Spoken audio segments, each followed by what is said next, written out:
Agora tenho o gosto de apresentar Silvina Rodrigues Lopes. Queria começar por dizer, ou lembrar uma coisa, é que o Eduardo Traz Coelho foi o orientador das nossas teses. A Silvina concluiu a sua tese antes de mim e eu, quando falava há bocadinho do arroz de pato, é porque tinha que discutir alguns capítulos da minha tese com o Eduardo, que entretanto tinha sido colocado como conselheiro cultural em Paris, e isso tinha que ser feito rapidamente no Marais, e quase sempre a emenda era um arroz de pato que ele adorava, e eu também, diga-se de passagem. Então, Silvina é professora catedrática de Teoria da Literatura da Faculdade de Ciências Sociais e Humanas da Universidade Nova de Lisboa.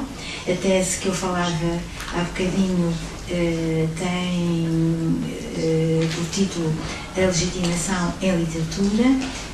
O Eduardo escreveu, referiu abundantemente essa tese como um paradigma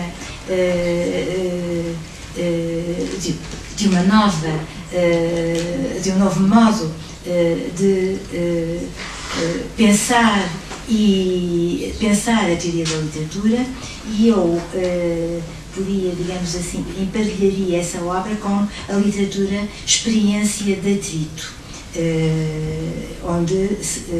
que é uma tese de natureza reflexiva sobre a experiência literária. Silvina é uma notável crítica literária também, e eu aqui queria lembrar ensaios incontornáveis sobre Carlos Oliveira, sobre Sofia de Melgrane Anderson, e é uma das grandes intérpretes da obra de Agostina Bessa Luís, e gostava de deixar esta nota aqui por todas as razões, porque Agostina está viva, de certa forma ainda está viva, porque foi criada recentemente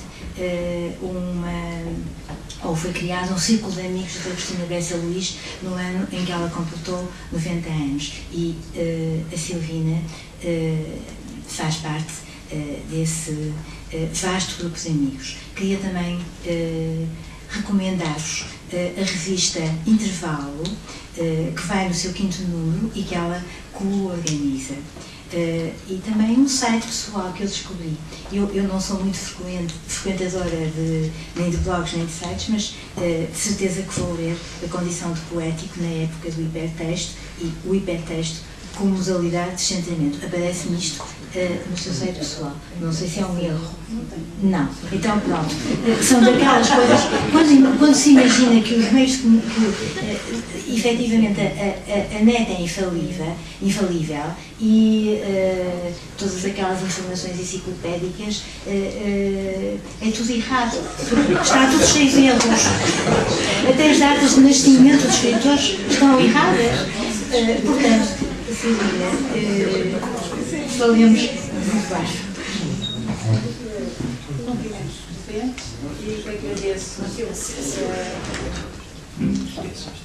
Agradeço à doutora Margarida Lasso a criação do colóquio, e vou ler um texto que escrevi para este colóquio e que tem o título A Dança das Teorias. O aparecimento dos universos da crítica, é um texto escrito sobre refletindo sobre os universos da crítica. O aparecimento dos universos da crítica em 1982 correspondeu à explicitação na Universidade Portuguesa de uma concepção dos estudos literários assente no princípio de uma indiscernibilidade entre experiência estética e pensamento, entendendo-se que a experiência estética consiste na experiência do resto. O que, por outras palavras, se pode dizer como um excesso da situação, aquilo que não é reconhecível.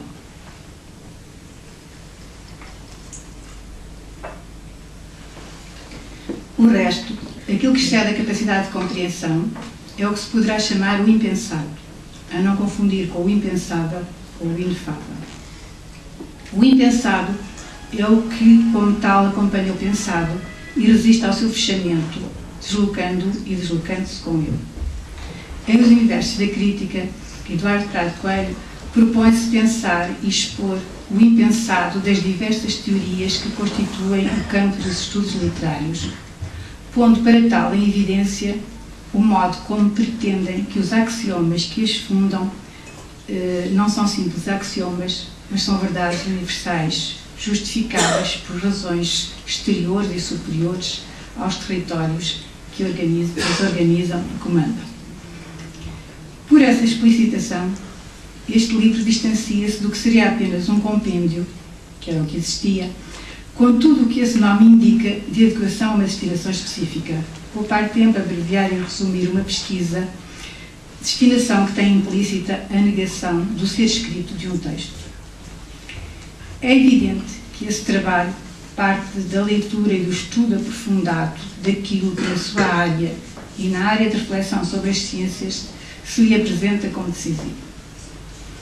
Qualquer das leituras feitas encontra a sua justificação na escrita ao interceder, através de operações conflituais, de ampliação e de desvio, no sentido da abertura dos textos, inesgotável em qualquer leitura. Afastar-se do estatuto de compêndio, destinado a encerrar um corpus teórico, não é, em Os Universos da Crítica, abandonar a pedagogia. É abandonar uma certa pedagogia. Aquela que, estabelecendo que há um lugar do saber, se propõe proporcionar a outros o acesso ao caminho infinito para esse lugar.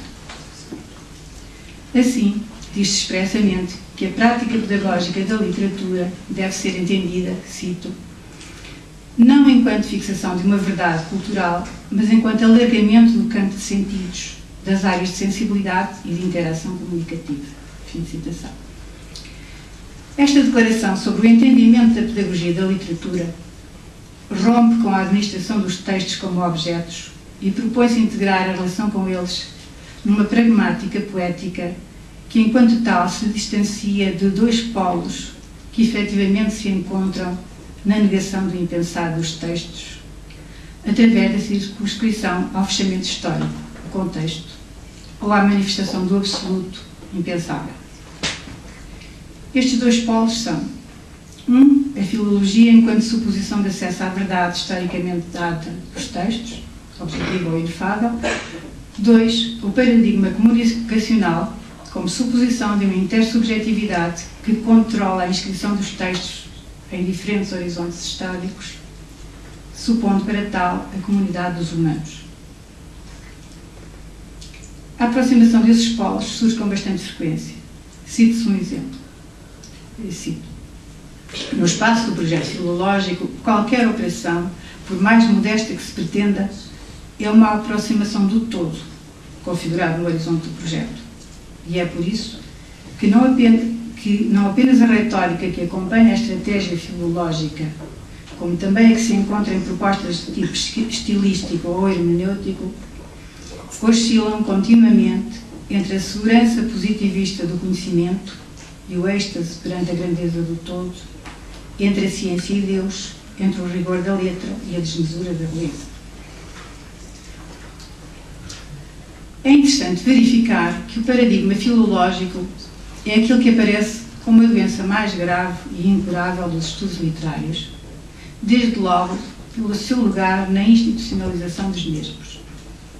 Cito: considera-se que, pela articulação entre o trabalho crítico e a instituição universitária, existe uma necessidade de aparência científica e de simulacros de rigor, propícios aos mecanismos de avaliação e de seleção que reconduz regularmente os estudos literários para o campo filológico. Face a esta verificação, impõe-se não só torná-la explícita e devidamente justificada, mas também, ou sobretudo, contrariar essa tendência no próprio trabalho académico. Os Universos da Crítica apresentam uma investigação sobre a organização e transformação das ciências e aplica a análise e descrição dos estudos literários.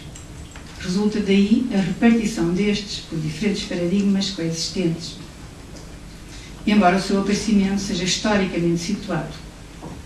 A descrição acentua em especial o modo como em cada paradigma se manifesta a autoameaça imanente à construção de um objeto de estudo ao qual se atribui e se retira a autonomia. Em cada paradigma, métodos e conceptualizações ajustam-se a ideias de literatura mais ou menos explícitas. Embora de modos diferentes e em sentidos diferentes, a literatura é sempre considerada como um objeto estranho. A filologia arroga-se o poder de indicar a estranheza e de a transmitir como tal. Os estudos comunicacionais indiferenciam-na da redução àquilo que consideram comum. É nos estudos metapsicológicos, assim chamados por Eduardo Prado Coelho, que este encontra uma proposta de resistência à anulação ou controle do estranho, que se traduz em haver sempre um resto, em haver sempre no dito o que se não diz, cinza. Daí que a crítica, enquanto texto que se escreve na relação com um texto que se elege para sobre ele refletir, a crítica, dizia, não pode senão assumir-se como pragmática poética, em que o desejo de conhecimento e o desejo de arte se articulam num combate sem finalidade e, por conseguinte, sem vencedor. Sendo tal, esse combate é como uma dança. O título desta comunicação pretende assinalar que, no seu combate ao fechamento, os universos da crítica multiplica teorias, conjecturas, sem que a atitude contemplativa rasure a contingência do gesto da escrita. Pelo contrário, tal movimento só faz sentido na afirmação desse gesto. Através dele, como numa dança, o escrever, que é também escrever-se, é abandono de qualquer vontade de imposição de um saber. Aproveito este recurso à metáfora para referir a sua importância para Eduardo Prado Coelho, que coloca a metaforicidade como condição da literatura e de todo o pensamento. Nisto, afastando-se, evidentemente, de qualquer concepção retórica da metáfora. A metáfora é um dos principais operadores de deslocação do sentido, enquanto desfazer da situação, que é aquela que sempre determina o que é próprio e impróprio. Há metáfora sempre que essa oposição do próprio e do impróprio é abalada, não deixando, no entanto, de existir por condição da força poética da linguagem. O abalo é o excesso ou a afirmação que propriamente se não diz, mas se inscreve na escrita como potência de um escrever, potência de uma vida para além do seu tempo finito. Em Os Universos da Crítica, a metáfora participa da contrariação do sistemático. Através dela, o impulso de conhecimento que conduz à classificação e integração em universos consistentes é sempre duplicado e, como tal, deslocado pelo movimento que busca e força rupturas, muitas vezes assinaláveis por frases ou expressões que se exibem como intromissões intempestivas do cotidiano da existência. Trata-se sempre de encontrar procedimentos de fuga à saturação dos discursos e das suas imagens. Assim, a par de uma investigação académica sistematizadora, a composição sempre contingente dos universos da crítica recorre a elementos heteróclitos num procedimento que podemos caracterizar como bricolagem. Eu já hoje, esta tarde, referi com o professor Filomena Moura. Portanto, esse procedimento de bricolagem estará num sentido próximo do que é dado a esse termo por Lévi-Strauss em La Pensée Sauvage. Embora, e o que é importante e que eu sublinho, é que aí deixa de fazer sentido a limitação que Lévi-Strauss coloca ao bricolage, e a qual seria, cito de Lévi-Strauss, essa limitação seria decorrente da história particular de cada peça e do que nela subsiste de pré-determinado devido ao uso original para o qual ela foi concebida. Em Os Universos da Crítica, o recurso aos textos que estão à mão de semear, não os transporta como objetos idênticos, nem limitados, mas parte já da compreensão de que aquilo a que se chama um original só existe na repetição que o difere, e nisso o combate, na sua escrita, na leitura escrita.